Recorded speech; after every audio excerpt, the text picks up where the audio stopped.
Welcome to Scale Like a CEO. In this episode, host Justin sits down with David Duguan, founder of Voxify, to explore his journey from founder to CEO. They'll discuss building effective teams, delegating with confidence, and creating a company culture centered on relationships and growth. David, thank you so much for joining me on Scale Like a CEO. Just to get us started, if you wouldn't mind, give us a 90-second intro to you and your business. Yes. Hi, everyone. I'm David Duguan. I am the founder of Voxify. And our goal of Voxify is to really help businesses understand and work more efficiently with the most annoying part of running the businesses, and it's your customers. What we do is we create custom digital agents that help handle customer inquiries and help adapt how customers interact with your business and make sure that we understand how they want to interact with you so you can get the most perfect results. And to summarize it in one phrase is we handle your customer support problems for you. That's it. That's great. It sounds like an amazing concept. I'd love to dig in just a little bit on, what specific problem does your company solve, and why does that matter right now? Yeah. So the problems that we solve on the main, if you had to pinpoint it to a micro level, is understanding and keeping up with your customers and just answering customer inquiries, mainly via phone and text. And why it's super important is that is the core, like the nucleus for service-based businesses or businesses that revolve around other humans. If you have a service or a tool or whatever, and then you have to interact with humans, you need a way for you to gather their feedback, their support, and make sure that the service that you're providing is getting used properly, or they're getting the results that is anticipated. And the reason it's super important, again, is because we make sure that interaction is as perfect as possible, because that interaction powers your marketing, your sales, your ops, everything in your business. It's like that one thing that powers everything in your business. Yeah, well, that's great.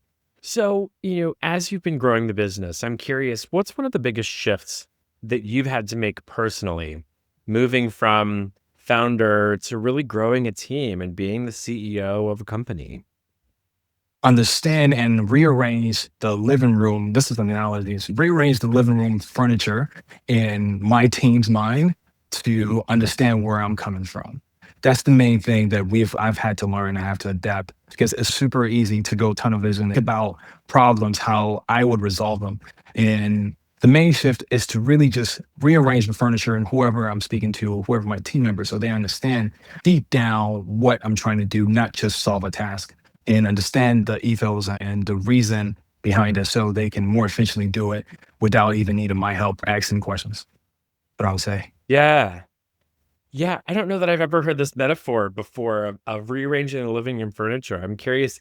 Tell me a little bit more about that. What does that metaphor represent? Yes. So it's how they think. So for an example, let's say I'm trying to explain to you how a car runs.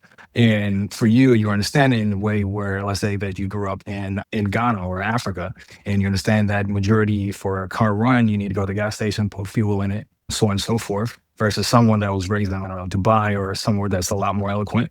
They probably had a gas station come to their house. The same thing, I'm trying to teach how to fill up a gas tank. So instead of me telling you to go ahead and go to the gas station, if I'm speaking to someone in Dubai, I'll tell them hey, you could just call this line, blah, blah, blah, and then you can go ahead and get the same objective done.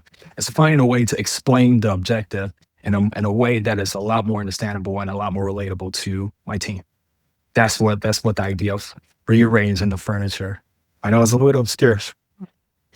No, I love it. So, as you've been building your team, what are some of the qualities that you look for in those first key hires you've been making? Honesty is probably is one of the first things that I look for, and trust. And also self-awareness is also another thing that I also look for too, is to admit that when things go wrong, to take accountability of it and know that, okay, in this problem, this is where I messed up and this is where I could tweak or I could do to make sure that I can get a better result. So taking acceptance and blame in a form that is not self-judgmental, but for self-improvement, I will say is one of the core features. And someone that is objective driven, someone that is driven by the objective and not just want to do it because it gets the paycheck. Yeah. That's how I'll say that. Those are the few things I look for heavily in terms of when I'm bringing on a new team member. Depends on like the role. Yeah, for sure. So, one of the challenges when I speak with founders as they grow their teams, one of the challenges is letting go of things and delegating things. Tell me a little bit about that journey for you.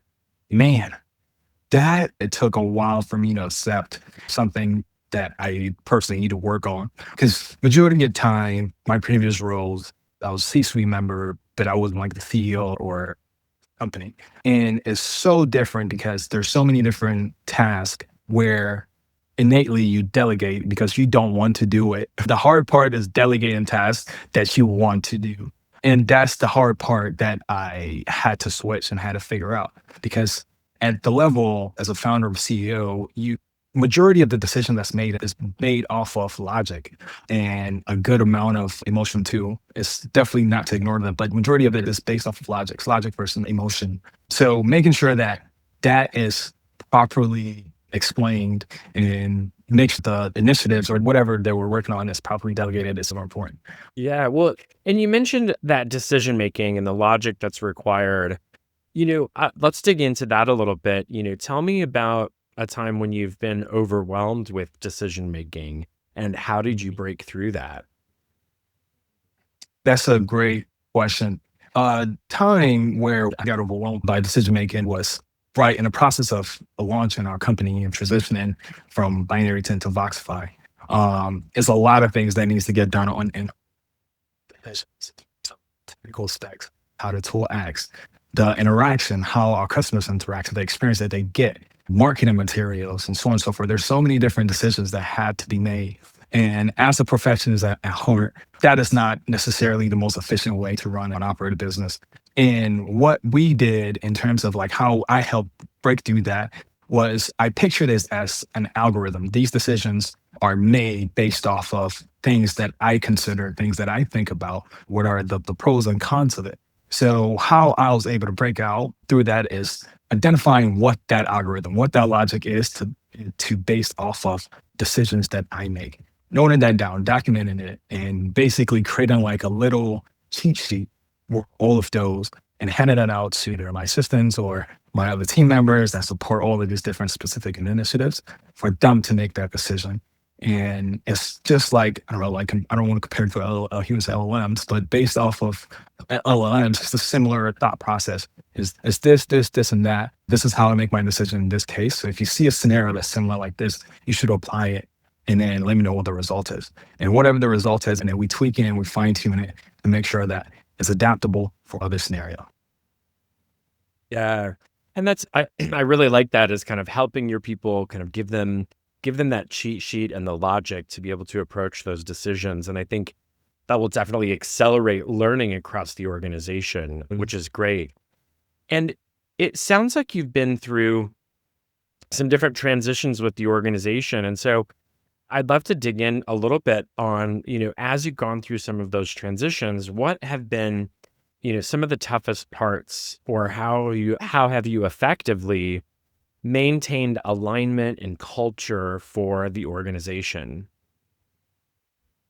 So that is from, because majority of the time, based off my experience, it's not a problem about that exact moment. It's decisions that you made previously, and that's usually what affects it. So in this case, with like the problems of fully explaining and transitioning, the problems that comes with transitioning into a different scenario or different initiative, I personally noticed, is that it's not really about the person that like what the person is doing, is hiring the right person. That's the main thing that I noticed, and like introspectively looking, is hiring the right people from the get-go. And again, that decision is not made on the spot. Like when you need the initiative done, it's usually done previous months prior to that. So making sure you hire the first person and actually going deeply and understanding the role that you're trying to hire for, and understanding the possible scenarios that might be needed, and also outlining the outliers. And then making sure like that person can fit in those scenarios is what I've seen that has helped breakthrough and and whenever we start a new initiative, whenever we start a new project, that's what makes it easier. It's first having the right people in place. The second thing I would say is definitely processes and making sure that your processes are both pretty rigid and also pretty malleable at the same time. That whenever a problem happens or something that we did not expect or we were not aware from, we're able to easily pivot and make sure that we're able to get the results needed. So combining those two things, and they kind of seem a little, I don't know, paradoxical, or like they juxtapose each other, but it's the truth. It's like a dance in a sense, where it's not, oh, you do the same step over and over again based off the beat. You move your body or do whatever dance style you want in the moment. So yeah, that's how I like to explain it. Yeah, I think that's so critical is getting the right people in and then helping them understand process, but also that ability to flex and adapt as they need within a certain framework. Yeah. So, as you look forward, tell me a little bit about the vision you have for the culture of the organization and how that will evolve. It's another great question. Coming up with a lot of bangers, man. A lot of good questions, Justin. And the way that I kind of envision it is for the future is to first usually look introspectively to think about what cultures have I experienced outside of work, honestly, that are really, really amazing that I appreciate. And what I found out is, and this is how I base culture from our company right now. What I found out that is those underlying principles to have really, really good community and good working communities is usually the same that applies to just regular everyday relationships and communities that we have outside of work. So what we look for in the future is to create a decentralized model of teams and pods where people are able to effectively make and give them the autonomy to make the kind of culture that they want to create in their own little organization, but still adhering to the overall principles or cultural values of the overall company. And for us, it's four things. I'm not going to go into detail every single one of them, but some of the most important ones are to evaluate outside the box, because there's no box. It's to make sure that people understand that there's really no box, and we have to reinvent ourselves every single time to make sure that we get the result that we need. Another super important one too is relationships is the main objective, is the main priority, and making sure that we prioritize the relationships that we have with our people and even people that are external to our company. But that's what I will wrap it up in the bow as in terms of what are the different things and values that I envision in the future for Voxify. Yeah, I love those. And what are you doing today to prepare the business for that future? And that is a great question. So in our teams, we have kind of redefined happy hours in a sense. So for our engineering team, they have little game nights in a sense, where whenever there's free times, objectives are done, they can hop on a game on a Friday and then do whatever you want. Play video games, I don't know, Fortnite, whatever video games they want to play, they do that. But also ideas too, in terms of what we do too right now is, instead of sending a generic note, wishing someone happy birthday, is finding a thoughtful gift for them. So for example, we have a few gamers on our team, so sending them a headset, or even some of our employees like to snowboard and so on and so forth, like sending them ski goggles, stuff like that, to give that sense of individuality and show that individuality is appreciated and their perspectives are appreciated too. So those are things that we're doing now to make sure that we set the stage well for the future and where we grow. Yeah, I love that. And one more question kind of along those lines. So if someone joined your company tomorrow, what would you want them to say about your leadership in the next 5 years? What I would love for them to say is giving them the platform to grow, is offering people the platform to grow, either in using Voxify or the company or whatever company that they work for that I work with, is that it's at its core is a platform to grow and able to expand their innate abilities to different platforms, to different avenues. That's what I would love for people to say. It doesn't directly uh, tied to like a specific role that they're doing at either one of the companies that I operate. But in a core, that's the main thing. Is it ties back into everything that you're saying. So we don't just want to bring in someone that wants to just do the job. We want someone that can take initiative, that can think through, that can use those qualities that shows growth innately in someone, in a human being, and apply that to what the work that they're doing for us. So it's like taking a Uno reverse card essentially, and mutually benefits both the employee and also the company. Yeah. I love just any companies that understand the value of investing in their people and how that it really makes it a sticky place to work when people feel like they're being invested in. So I just love that. It sounds like you're setting yourself up for success in the future. Yeah.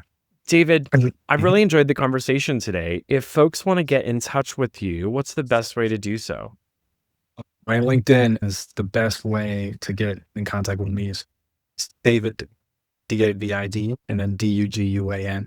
And then you can check us out on our website at www.hello, HELLO, Voxify, VOXIFY.com, and find out more information about us and what we do. Great. Well, thank you so much, David. Thank you. We definitely look forward to it. Thank you.